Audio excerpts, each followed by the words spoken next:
this royal throne of kings, this sceptred isle, this earth of majesty, this seat of Mars, this other Eden, demi-paradise, this fortress built by nature for herself against infection and the hand of war, this happy breed of men, this little world, this precious stone set in the silver sea, this blessed plot, this earth, this realm, this England.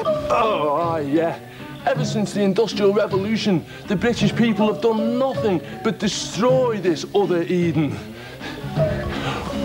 We've poisoned the earth, raped the land, torn down our heritage, constructed vast architectural monstrosities, infected the streams, rivers and seas that surround us, rendered the apple inedible.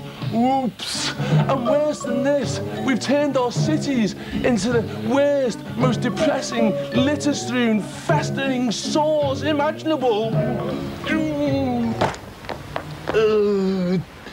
And to top it all, some selfish scumbags actually allow their animals to crap ton after ton of excrement onto our pavements. Oh, big deal, eh? I mean, why am I telling you? You people would eat shit if you were told to. You just don't give a hello.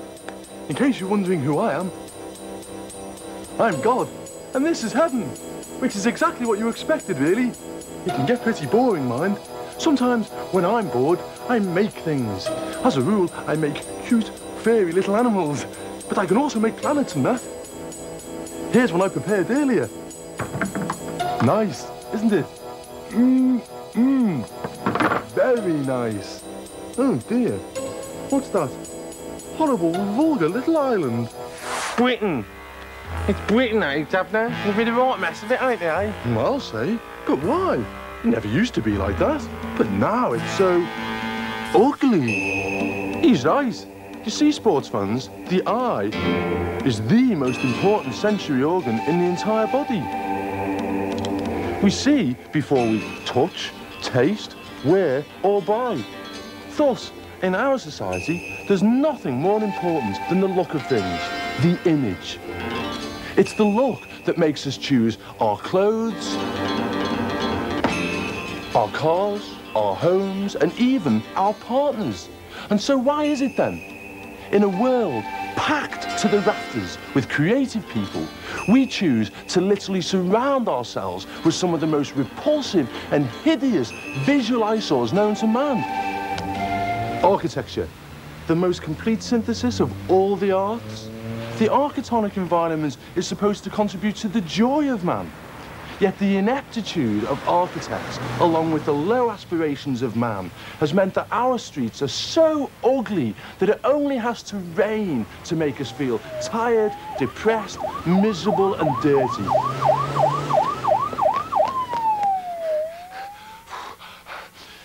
At the turn of the century, the Italian futurist movement suggested that all buildings should be impermanent.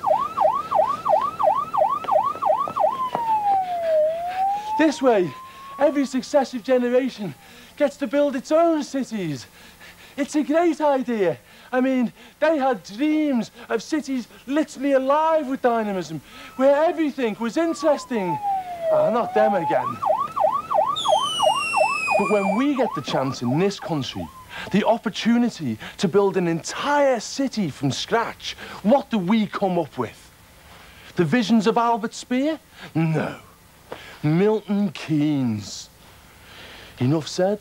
This is terrible, terrible. If I might make a suggestion, I think you should hand them all over to me. I mean, they've been asking for travel for years, haven't they, eh? Hold on. You can't just hand them all over to him, boss. Lock, stock and barrel.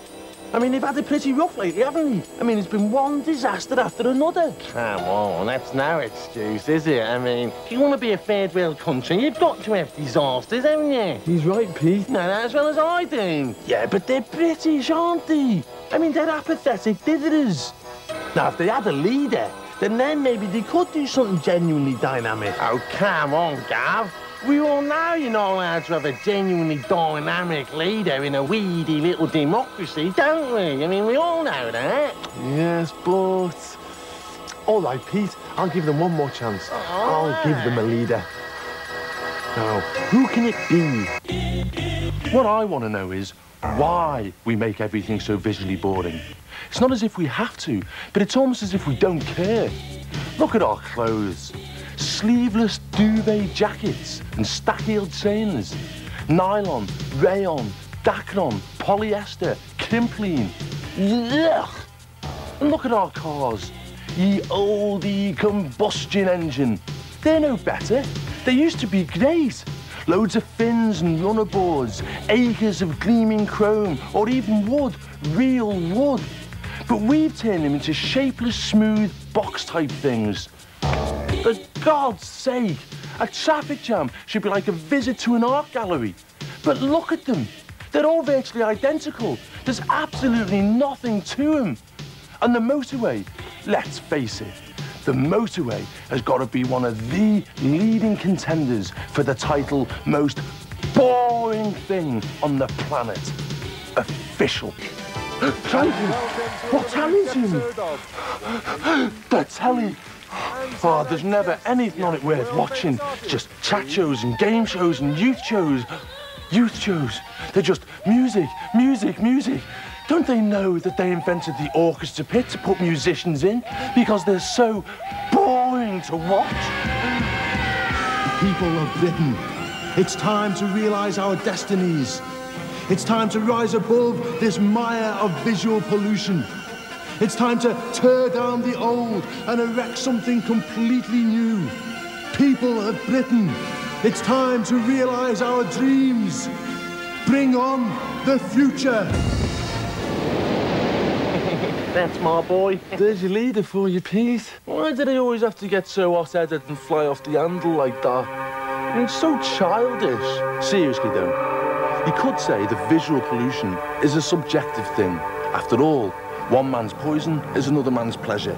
But subjective or not, you've got to admit that we're being bombarded every second of the day, whichever way we turn, by visual pollution.